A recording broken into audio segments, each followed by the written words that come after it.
केतु महादशा के बारे में हम लगातार चर्चा कर रहे हैं और इस वीडियो में अब थर्ड हाउस के लिए विचार करेंगे। मान लो अगर आपके लगन चार्ट में केतु आपके थर्ड हाउस में स्थित हैं, तो महादशा के आने के बाद आपको केतु किस प्रकार के प्रभाव दिखा सकते हैं, कौन कौन से चेंजेस आपकी लाइफ में आ सकते हैं। केतु की महादशा जो कि आपके लिए 7 वर्ष की होगी, वास्तव में केतु इस दौरान आपकी लाइफ में काफी सारे मेजर चेंजेस ला सकते हैं। इस प्रकार का केतु होगा तो आपकी लाइफ में अगर आप बहुत ज्यादा धन पाने, बहुत ज्यादा ऐशो आराम पाने की तरफ अगर मेहनत कर रहे हैं, तो ऐसा केतु आपकी ग्रोथ पर काफी ब्रेक लगा सकता है। इस प्रकार का केतु आपको सेल्फ रियलाइजेशन देगा। वास्तव में जो आप दौड़ भाग कर रहे हैं इतनी ज्यादा जिंदगी में, उसका वास्तविक महत्व आप समझ पाएंगे। तो इस प्रकार का केतु हो सकता है आपको बहुत ज्यादा पैसे के पीछे ना दौड़ाए, बल्कि इस प्रकार का केतु आपको आध्यात्मिक मामलों में काफी सपोर्ट करेगा, आपको पढ़ने लिखने और अपने विचार व्यक्त करने में काफी हेल्प करेगा। इस प्रकार का केतु है तो आध्यात्मिक तौर पे या धार्मिक तौर पे आप काफी एक्टिव नजर आ सकते हैं महादशा के दौरान। इस प्रकार का केतु आपको इवन फॉरेन ट्रेवल भी दे सकता है। आपको हायर स्टडीज में ऐसा केतु ज्यादा सपोर्ट करता है आपकी प्रारंभिक एजुकेशन की तुलना में। इस प्रकार का केतु है तो अब क्योंकि थर्ड हाउस में केतु आ गए, थर्ड हाउस की सारी एनर्जी केतु अपने में समाहित कर ले रहे हैं। ऐसे में आपको कोई भी काम जब आप करेंगे तो बहुत डबल एफर्ट करने पड़ेंगे। निश्चित तौर पे इस प्रकार का केतु आपके रिश्तों को डिस्टर्ब करने का काम करेगा, जैसे आपके जो भाई बहनों के साथ रिश्ता है, पड़ोसियों के साथ जो आपका अंडरस्टैंडिंग है, या अपने जो भी रिलेटिव्स हैं उनके साथ भी आपका जो रिश्ता है। ऐसे मामलों में जातक कितना भी ज्यादा ब्लाइंडली वो मेहनत करता जाता है, लेकिन उस मेहनत का जो रिजल्ट है वो सही तरीके से आपके सामने नहीं आ पाता कभी कभी। ऐसी स्थिति में हालांकि आपके लिए थर्ड हाउस का जो लॉर्ड है आपके चार्ट में वो बहुत मैटर करेगा, और केतु यहाँ किस साइन में बैठे हैं और उस साइन का जो स्वामी है, आपके थर्ड हाउस का जो लॉर्ड है आपके चार्ट में कितना वेल प्लेस्ड है। देखिए, अगर केतु यहाँ पर किसी फायरी ग्रह के साथ स्थित होंगे, जैसे अगर मंगल के साथ या सूर्य के साथ, तो बहुत ही एक्सट्रीम प्रभाव दिखा सकते हैं। तो इस प्रकार का केतु आपके रिश्तों के लिए बिल्कुल भी अच्छा नहीं है। केतु थर्ड हाउस में है तो किसी भी काम के लिए आप ब्लाइंडली मेहनत करते जा रहे हैं, लेकिन जब रिजल्ट आएगा आपकी मेहनत का आपको फायदा नहीं मिलेगा। इस हिसाब से केतु की महादशा एक ऐसी महादशा आपके लिए साबित होगी जो शुक्र की महादशा से पहले एक पतझड़ का समय होगा आपकी लाइफ में। तो इस प्रकार का केतु आपको आने वाली आपकी शुक्र की महादशा के लिए तैयार भी करता है। ज्यादातर स्थितियों में केतु की महादशा अगर आपको 40-45 की एज के बाद अगर लाइफ में आती है तो ज्यादा बेटर रह सकता है।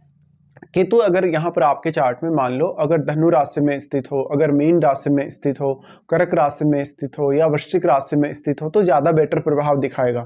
भले ही इस प्रकार का केतु आपको थोड़ा शॉर्ट टेम्पर्ड बनाएगा जब जब भी वो लियो साइन में स्थित होगा, जब भी वो मंगल के घरों में स्थित होगा, जैसे मेष राशि या वृश्चिक राशि में। लेकिन जो एक्सट्रीम स्थिति है आपकी, जो आपको बहुत ज्यादा गुस्सा आ रहा है, जो तनाव की स्थिति आपकी लाइफ में बन रही है, इसको आपको बहुत हद तक कंट्रोल करना होगा। यहाँ केतु अपने साथ बैठे हुए ग्रह की भी एनर्जी एब्जॉर्ब करने का काम कर रहे हैं, इसलिए जो इनके साथ बैठा हुआ प्लेनेट होगा वो आपके चार्ट में जिन जिन भावों को रिप्रेजेंट कर रहा है उनके लिए भी अब आपका एफर्ट काफी ज्यादा बढ़ जाएगा। तो आपको उन भाव से जुड़े हुए रिश्तों के मामले में काफी सीरियसली प्लान करना होगा। इस प्रकार का केतु है तो आप दूसरों के लिए बहुत ही ज्यादा सपोर्टिव होंगे। साथ साथ में जो धार्मिक मामलों में, आध्यात्मिक मामलों में जो कुछ भी आप अपनी लाइफ में अनुभव करेंगे वो आप दूसरों के सामने इजीली शेयर कर पाएंगे, लेकिन दूसरे लोग हो सकता है आपको उतना अच्छे से सपोर्ट ना कर पाए। ऐसी स्थिति में आप हो सकता है बहुत ज़्यादा ट्रेवल कर रहे हैं अपनी लाइफ में और बहुत कुछ आप खोजबीन कर रहे हैं लाइफ में, स्पेशली आपकी स्टडीज़ वगैरह को लेके। तो रिश्तों से कहीं ना कहीं ऐसा जो केतु है एकदम से आपको कटाव महसूस करवाता है, एकदम से आपको अकेलापन कभी कभी दे सकता है। इस प्रकार का केतु आपको थिंकिंग बहुत ही ज़्यादा हाई देगा वास्तव में आध्यात्मिक और धार्मिक मामलों को लेके। ऐसा केतु आपको रिसर्च वर्क करने में काफ़ी मदद कर सकता है। वो मामले जो केतु से जुड़े हैं, अगर उन मामलों में आपका किसी भी प्रकार का कार्य है या कोई भी आपकी स्पेसिफिक प्लानिंग है, तो केतु बेहद आपको सपोर्ट भी करता है। इस तरीके से अब आपका थर्ड लॉर्ड बहुत वेल प्लेस्ड होना चाहिए। और अगर केतु यहाँ बहुत ही खराब स्थिति में बैठे हैं तो वो अपने साथ बैठे हुए ग्रह की क्वालिटीज को और ज्यादा डिक्रीज करते हैं। फिर आपको उन भाव से काफी ज्यादा परेशानी आती है जिनका स्वामी होकर कोई भी ग्रह आपके थर्ड हाउस में बैठा हो। इस हिसाब से केतु की महादशा के दौरान आपको काफी सतर्क रहना होगा, क्योंकि बार बार आपसे कुछ गलत फैसले होंगे। इवन आपकी मैरिड लाइफ के डिस्टर्ब होने, आपके फैमिली रिलेशंस के डिस्टर्ब होने के चांसेस बहुत ही ज्यादा है।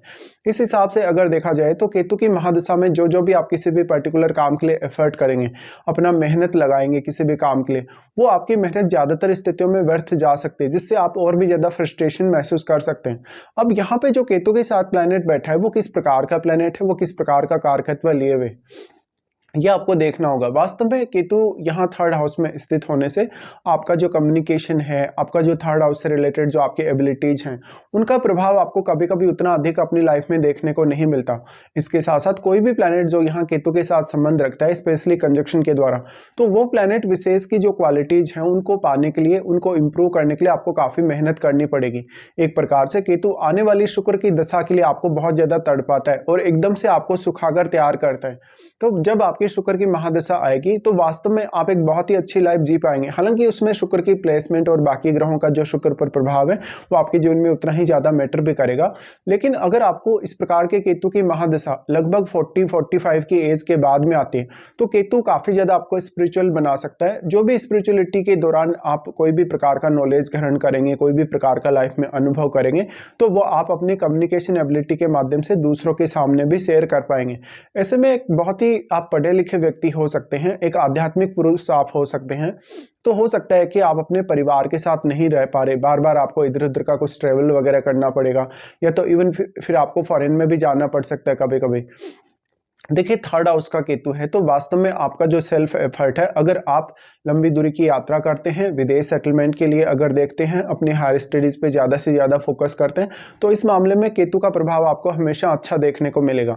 लेकिन जब जब भी आप एक बहुत ही स्पिरिचुअल लाइफ की तुलना में एक बहुत ही ज़्यादा भौतिक जीवन जीना चाहते हैं, जहाँ पर आपके पास सारी सुख सुविधाएं हों, बहुत ज़्यादा जीवन में ऐशो आराम हो, तो केतु का परिणाम उतना बेहतर नहीं रहेगा। इसके साथ साथ यहाँ कौन कौन से अन्य ग्रह ऐसे हैं आपके चार्ट में जो आपके थर्ड हाउस पे अपना प्रभाव डाल रहे हैं, तो उन ग्रहों पर भी आपको विचार अवश्य कर लेना चाहिए। अब यहाँ डिपेंड करेगा कि केतु की महादशा आपको कौन से एज पीरियड में वास्तव में आ रही है। देखिए अगर छोटी उम्र में भी इस प्रकार का केतु की महादशा अगर आ जाता है तो आपको पढ़ाई करने में या कुछ नया सीखने में केतु फिर भी सपोर्ट करते हैं, क्योंकि आपके कम्युनिकेशन का जो फायदा है आपको पढ़ाई वगैरह करने में मिलेगा, लाइफ में कुछ बहुत नया सीखने में मिलेगा। लेकिन ये सारा आपको ज्यादातर केस में उस केस में ज्यादा सपोर्ट कर सकता है जब आप आध्यात्मिक या धार्मिक रूप से कुछ नॉलेज अपनी लाइफ में प्राप्त कर रहे हैं।